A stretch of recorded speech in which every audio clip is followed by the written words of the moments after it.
Today in this video I will tell you we can use green screen in Wondershare Filmora software.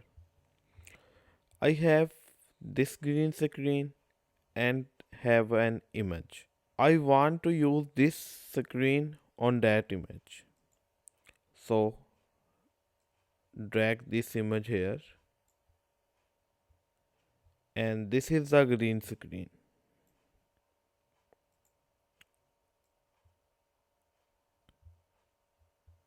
I will increase the length of the image so we can easily use the green screen, and you see that there is green screen come, and after this green screen the image will come.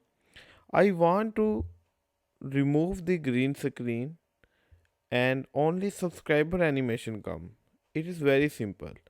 You just click the green screen and here you find the option video, audio, color, animation, speed.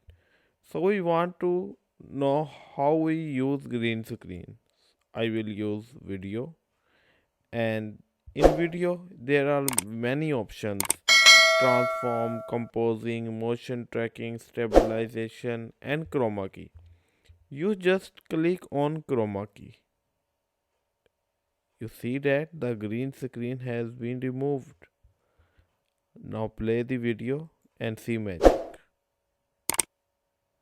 Yes, it is very simple to use green screen or remove green screen background. If liked the video, please hit the like button and subscribe to the channel, and don't forget to check the resources link in the description below. See you in the next video.